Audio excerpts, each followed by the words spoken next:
नमस्कार. महाराष्ट्र न्यूज मध्ये मी डॉक्टर रीता शेट्टी आपल्या सर्वांचे स्वागत करते.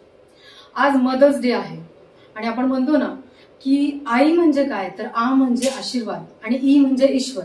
तर ईश्वराने दिलेला आशीर्वाद म्हणजे आई. आई ही नुसती माया करणारी, प्रेम करणारी अशीच नसते, तर वेळ आली तर ती आपल्याला शिस्त लावणारी असते.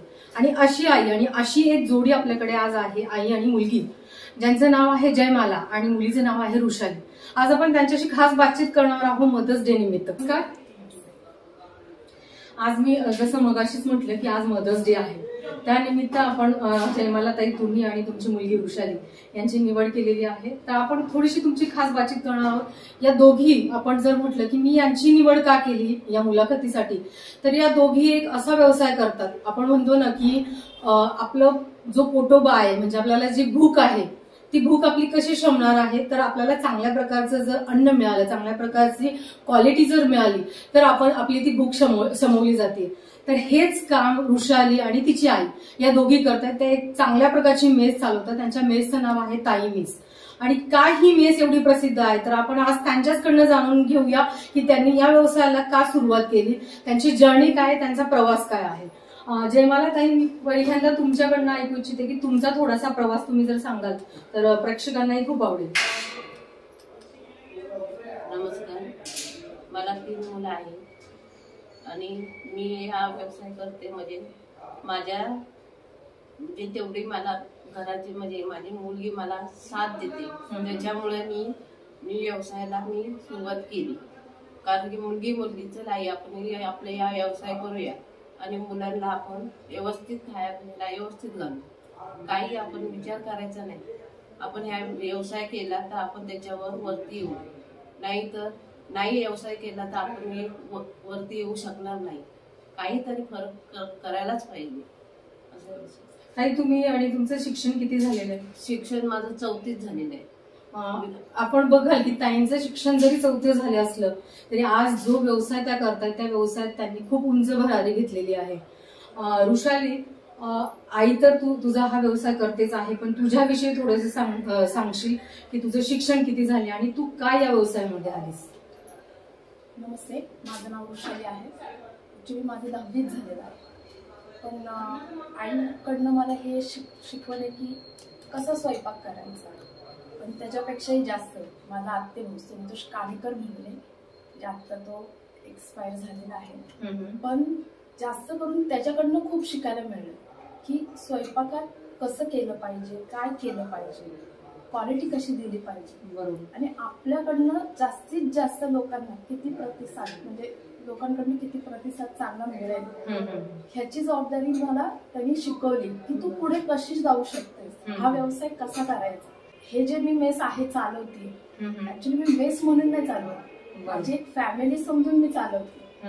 की बाहेरची मेस कशा असतील मला माहिती नाही, मी कुठे क्वालिटी कशी आहे, क्वांटिटी कशी आहे, मी कधीच बघायला गेले नाही. पण माझ्या मेस मध्ये जी मुलं येतात ती माझे भावंड, माझ्यापेक्षा लहान पण आहेत, ती मुलं आहेत असं समजून मी त्यांना माझं म्हणजे काय म्हणतात सर्व्हिस देते. बरोबर. सर्व्हिस पेक्षा म्हणजे माझ्या घरचेच आहेत ती मुले, असं मी त्यांच्याशी वागते. एक फ्रँकली म्हणजे असं वातावरण आणि माझी फॅमिली असं. पण मला एक दिवस जरी मेस बंद ठेवली ना, मी चलबिचल होऊन जाते की अरे मी कुठेतरी चुकतेय, की मी कुठेतरी भरकटली असं मला खूप वाटतं एक दिवस जरी बंद राहिलं तरी. पण ह्या बिझनेसमध्ये मी बिझनेस म्हणून करत नाही, पण माझी फॅमिली आहे हे समजूनच मला खूप ग्रोथ आहे. एवढंच सांगू इच्छिते. म्हटले की तुला एक बिझनेस म्हणून नाही, पण तुम्ही एक खेळीमेळीचं वातावरण इथे ठेवलंय आणि त्यामुळे मोठ्या प्रमाणात विद्यार्थी इथे येतात. तर थोडंसं त्या विद्यार्थ्यांविषयी सांगेल की कुठल्या प्रकारचा क्राऊड इथे येतो, म्हणजे कॉलेजमध्ये जाणार असेल, मे बी शाळेत असेल, वर्किंग मधला असेल, कुठे क्लासेस जॉईन केलेले असेल, तर थोडं त्याविषयी सांगशील. माझ्याकडे जी मुलं आहेत UPSC MPSC ची आहेत, प्लस फॅमिली मेंबर्स पण जेवायला येतात. परत SP कॉलेजचे तिथलं ते विद्यार्थी गृह आहे, तिथली मुलं जेवायला आहेत. परत ते मेडिकल आयुर्वेदिकचे तिथले सर लोक पण माझ्या इथे जेवायला येतात. काही इथे जवळपास वकील ऑफिसेस वगैरे आहेत, तिथलीही लोक जेवायला येतात. आणि मेन म्हणजे मी लिमिटेड माझं जेवण नाही, माझं अनलिमिटेड जेवण आहे.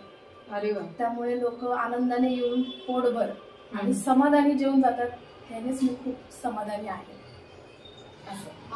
नक्कीच वृषाली जे म्हटली की तिला जे सॅटिस्फॅक्शन हवंय, आपण म्हणतो ना एक सप्लाय चेन असते, त्या सप्लाय चेन मध्ये कस्टमर हा सगळ्यात मोठा फोकस असतोय आणि तो कस्टमर जर सॅटिस्फाईड नाही झाला तर तुमचं जे काही प्रोडक्ट असेल, जे काही तुम्ही करताय तर ते तुम्हाला तितकं यश देऊन नाही जात. आणि तेच वृषालीने तिच्या बिझनेसमध्ये, तिच्या व्यवसायामध्ये एक काय म्हणू आपण, तो टूल आहे तो ती यूज करते की कस्टमर सॅटिस्फॅक्शन पहिल्यांदा ठेवते ती आणि नंतर ती तिला जो इन्कम सोर्स हवा आहे त्याकडे फोकस करते.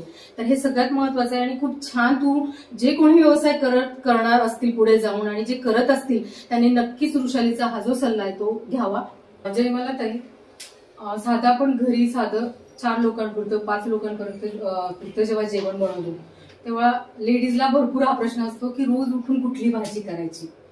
तर तुम्ही मोठ्या लेवलवर ही मेस जी चालवताय, तुम्हालाही असे प्रश्न येत असतील, कसे तुम्ही ते हँडल करतात? ते हँडल म्हणजे आमच्या पण जावयांची पण मेस आहे, दुकान चालू आहे, त्याच्यामुळे आम्ही भाज्या त्यांच्याकडनंच आणतो आणि मग ती मग मेस चालवतो. गवार, भेंडी, परत वांगी, कोबी, फ्लोअर अशी भाज्या आणतो. त्याच्यानंतर मग त्या भाज्या आणून मग आम्ही विचार करून मग एक कडधान्याची भाजी करतो. हरभरा म्हणा, छोले, वाटाणा अशा आणून मग भाज्या करतो. वृषाली, कोविडचा जो काळ होता तो सगळ्यांनाच खूप अडचणीचा आणि फायनान्शियली म्हणा किंवा मेंटली म्हणा सगळ्यांनाच त्या काळामधून जाताना खूप प्रॉब्लेम्स आले आणि सगळ्यात मोठा त्याच्यामध्ये मेसला पण भरपूर मोठ्या प्रमाणात प्रॉब्लेम झाला. त्यावेळेस तुम्ही कशा प्रकारे टॅकल केलं बरं? ऍक्च्युली मेस चालू असताना अचानक हे कोविडचं आले आणि मुलांना अचानक सांगितलं ह्या गाड्या बंद आहेत. ते मुलांची सगळ्या पळापळ चालू झाली. काही मुले पुण्यातच अडकली होती. माझी जी मेस होती पहिली कर्वेनगरमध्ये शाहू कॉलनी लेनमध्ये 1 नंबर लेनमध्ये होती. तिथं अशी काही माझी मुलं होती की ती इथे पूर्णपणे अडकलेली होती. मग त्या मुलांना मी, माझ्याकडे अत्यावश्यक सेवेचं कार्ड होतं मिस्टरांचं भाजीचं, त्यामुळं मी इतकं ना की मला पैशाचं काही नाही पण त्या मुलांना जेवण किंवा खायला काय मिळतंय का नाही याचं टेन्शन असल्यामुळे मी त्या मुलांना अक्षरशः पिशवीत डबे भरून त्याच्यावर भाज्या टाकून अत्यावश्यकचं कार्ड करून मी त्या मुलांपर्यंत माझे डबे पोहोचवलेले. त्यामुळं त्याचंही मला खूप समाधान वाटलं की नाही बाबा, कोविडमध्ये खूप लोकांना अडचणी पण आल्या आणि मी त्या अडचणींना मात करून मी त्या मुलांपर्यंत त्यांचं जे पोटाला लागलं आणलं ते मी पुरवू शकले. हे खूप समाधानी आहे. कोविडमध्ये जे सांगितले तुम्ही ते नक्कीच म्हणावं लागेल. आपण म्हणतो ना, अन्न हेच पूर्ण ब्रह्म असतं आणि ते देण्याचं काम तुम्ही केले. त्यावेळेस तुम्ही जसं म्हटल्या की मी अगदी बिझनेसचा विचार न करता त्यांच्यापर्यंत ते कसं पोहोचवता येईल आणि त्यासाठी कुठले मार्ग घेता येतील ते तुम्ही सगळे केले. खरंच हॅट्स ऑफ आहे तुम्हाला. हे सगळं करत असताना मेस चालवणं हे तितकं काय म्हणू आपण इझी काम नाहीये. तर तुम्हाला ह्याच्यामध्ये सगळ्यात मोठा सपोर्ट कुणाचा आहे आणि तुमच्या इथे काही सर्व्हिसेस म्हणजे करायला, तुमची हेल्प करायला कोणी आहे का इथे? जास्त करून सपोर्ट माझ्या मिस्टरांचा मला, कारण आमचा स्वतःचा म्हणजे माझे मिस्टर भाजीचा धंदा करतात.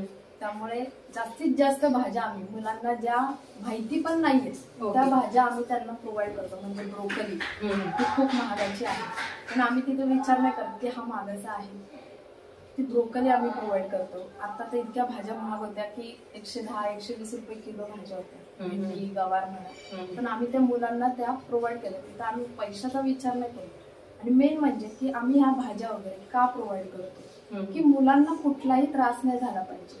बरोबर, की चांगलं द्या, पैसे देतो आपण, चांगलं द्या, चांगलं खायला घाला, एवढंच ध्येय माझं आहे. आपण पैसे घेतो समोरच्याकडनं तर मग त्याला का मिक्स काही करून किंवा असं काहीही करून सोडा घाला म्हणा असं काही प्रकार करत नाही. दुसरं म्हणजे राईस वगैरे जे आहेत ते पण मी चांगल्या क्वालिटीचे सगळं यूज करते. तेल, राईस. आणि असं काही नाही की ती माझी मेस आहे, मेस नाही, माझी फॅमिली, ती मुलं जी खातात तेच मी खाते. की असं वेगळं काही नाहीये की मी मुलांना वेगळं करते, माझ्यासाठी वेगळं करते, असं काही नाही. म्हणजे माझ्या इथे आता असं आहे की आठवड्यातनं 2दा नॉनव्हेज असतं, अंडा असतं, चिकन असतं आणि महिन्यातनं एकदा मी मुलांना काहीतरी चेंज म्हणून फिश प्रोव्हाइड करते. फिश मध्ये पण प्रकार काय, एक फ्राय पण असतं आणि त्यांना ग्रेव्हीही बनवते. महिन्यातनं एकदा माझ्याकडनं त्यांना असतं. खूपच छान. ते सगळ्यात मोठा त्यांचा मेन पॉइंट जर असेल तर त्या अनलिमिटेड देतात. यायचे तुम्हाला खायचे तितकं खा. आणि सगळ्यात मेन मी स्वतः जेव्हा बघितलं तेव्हा तुम्ही सेल्फ सर्व्हिस ठेवली आहे की तुम्हाला या तुम्हाला पाहिजे ते घ्या आणि खा. तर ही चांगली पद्धत तुम्ही निवडलेली आहे. आज आपण मदर्स डे सेलिब्रेशन करतोय आणि त्यानिमित्तच आपण जयमाला ताई आणि वृषाली या आई आणि मुलगी यांना दोघींना आपण इथे खास बातचीत करण्यासाठी बोलवलेलं आहे. तर वृषाली, मला तुझ्याकडनं हे जाणून घ्यायला आवडेल की एक आई आणि मुलीचं नातं, जसं आपण म्हणतो ना की आईला आई पण हे जेव्हा मूल जन्माला येतं त्यावेळेस आई पण येतं आणि मुलालाही त्या बाळालाही बाळपण केव्हा येतं त्या आईमुळे येतं. आणि या सगळ्या ह्याच्यामध्ये एक आई आणि मुलगी यांचं नातं खूप वेगळं असतं. कारण मुलीकडे असलेली जी जिव्हाळा आहे, जी आपुलकी आहे, जो प्रेमळ स्वभाव आहे तो आपल्याला इतर नात्यात दिसत नाही. तर त्या नात्याविषयी, तुमच्या दोघींच्या नात्याविषयी तू काय सांगू इच्छिते? एक काळ असं होता की मला मणक्याचा प्रॉब्लेम झाला होता. त्या मणक्याच्या प्रॉब्लेममुळे मी उठूही शकत नव्हते, बसूही शकत नव्हते किंवा उभीही राहू शकत नव्हते. मला पूर्ण बेड रेस्ट सांगितला होता. त्या 3 महिन्याच्या सिच्युएशन मध्ये माझ्या आईने मला खूप साथ दिली की मी कोणाची मैत झाली किंवा कोणाचे काही कार्यक्रम असेल, लग्न असेल, कोणतंही XYZ कोणताही कार्यक्रम असेल तर मी सुट्टी घेऊ शकत नव्हते ह्या मुलांसाठी की नाही माझी मुलं उपाशी राहते. पण अशा सिच्युएशन मध्ये माझ्या आई मला तेव्हा खूप साथ दिली की माझी मुलगी की कोणत्या कार्यक्रमाला जात नाही किंवा कोणत्याही काही ह्याला जात नाही, पण आज ही जी मेस बंद पडली तर कसं होईल. तेव्हा माझ्या आईने मला खूप साथ दिली. तुझं रोजचं रुटीन कसं असतंय मेसचं, त्याविषयी सांगशील?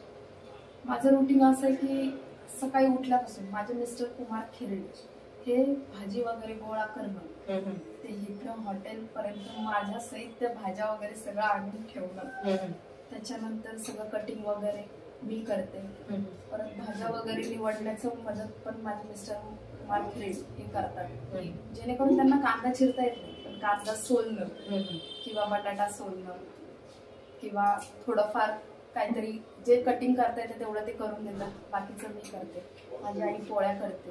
त्याच्यानंतर सगळं झाल्यानंतर, सगळा स्वयंपाक तयार झाल्यानंतर मी डबे घेऊन देते. माझे मिस्टर ते डबे पोचवणं आणि आणणं हे सुद्धा माझे मिस्टर कुमार खिरडे करतात. त्याच्यानंतर बाकीचं जे काय आहे ते पूर्ण परत संध्याकाळी आपलं रुटीन ते चालू असतं. स्वयंपाक करणं, डबे ते देणं, आणणं, सगळं हे आमचं परत सिच्युएशन चालू असतं. आणि कसं असं हे वेळेत डबे जाणं हे खूप महत्वाचं असतं. त्यामुळे माझे मिस्टर सुद्धा ते वेळेचं भान ठेवून तेवढ्या वेळेत ते पोहोचवणं, आणणं हे सगळं करतात. नक्कीच वृषालीच्या याच्यातून एक सांगते की कुठलाही व्यवसाय करा तुम्ही किंवा कुठलेही कार्य करा, त्या कार्यामध्ये तुम्ही टाइम मॅनेजमेंट, वेळेचं व्यवस्थापन करणं हे खूप महत्वाचं आहे. क्षेत्रामध्ये ज्या महिलांना यायचंय किंवा या क्षेत्रात ज्या महिला कार्य करत आहेत त्या महिलांना तू काय संदेश देऊ इच्छिते? मी तर हा संदेश देऊ शकते की आपण जो बिझनेस करतोय हा बिझनेस तर आपण केलाच पाहिजे, पण त्यात आपली आपुलकी ठेवली पाहिजे, जेणेकरून कस्टमर नाही ती आपलीच आहे हे समजून त्यांना आपण सर्व्हिस दिली पाहिजे, तर आपलं बिझनेसमध्ये ग्रोथ होतो. पण जर का तुम्ही एक नाही हा कस्टमरच आहे हे धरून ध्येय तुम्ही ठेवलं तर तुमची जी बिझनेस जी वाढणार आहे तो कधीच वाढू शकत नाही. पण आपुलकीने आपण त्यांना सर्व्हिस दिली तर आपला बिझनेस कुठल्या तरी टोकावर जाऊन टेकेल. नक्कीच वृषाली जे म्हणते ना की आपण म्हणतो ना ग्राहक हा राजा असतो आणि त्याच्यावरच आपण टोटली डिपेंड असतोय, तर त्याचं सॅटिस्फॅक्शन, त्याचं समाधान हे खूप महत्वाचं आहे. आणि प्रत्येक बिझनेसमध्ये जर तुम्ही हा काय म्हणू आपण एक हा रूल आहे तो जर तुम्ही लक्षात ठेवला तर नक्कीच तुम्हाला समाधानाबरोबर तुम्हाला जे इन्कम आहे ते नक्कीच रेग्युलरली मिळत राहील. मी अजय वर्मा बीड जिल्ह्यात मी आलेलो आहे. MPSCचा अभ्यास करण्याकरिता जवळपास 3-4 वर्षापासून इथंच आहे मी. आणि 2 वर्षापासून ताईंकडे जेवायला आहे, तिथं सध्या जेवतो. आणि इथं एकदम घरच्यासारखं वातावरण आहे की बाबा गर्दी वगैरे जरी असली तरी पण आपलं घरी जसं आपण जेवण्यापुरतं काही हाताने वगैरे घेणं आणि जेवून आपलं निघून जाणं.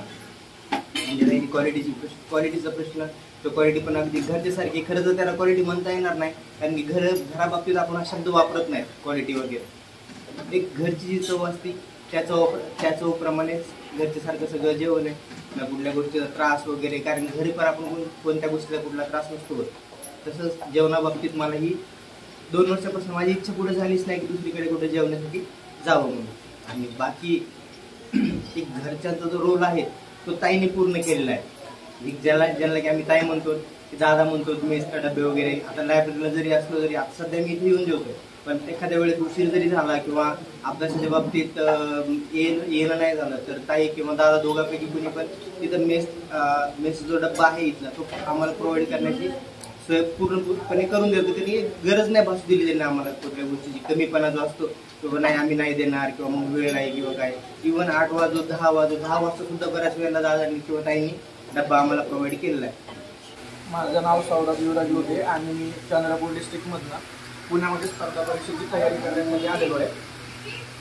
आता असं असते की पुण्यामध्ये आलेल्या मुलांना सगळ्यांनाच म्हणजे एक प्रश्न असतो की नेमकं जेवण कुठे करायचं.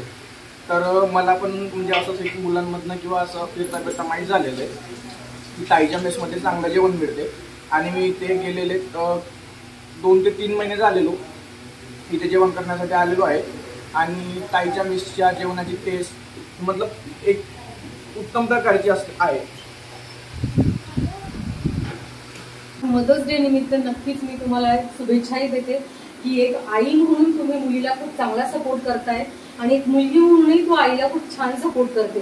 हे खूप आपल्याला रिअरली बघायला मिळतं की एकाच व्यवसायात आई आणि मुलगीही आहेत आणि दोन्ही जो व्यवसाय करतायत त्या व्यवसायाला कुठेतरी उंच शिखरावर नेण्याचा प्रयत्न करतायत. सो मदर्स डे निमित्त तुम्हा दोघींना आमच्या महाराष्ट्र न्यूज चॅनलकडनं शुभेच्छा आणि आपल्या प्रेक्षकांनाही मदर्स डेच्या खूप खूप शुभेच्छा.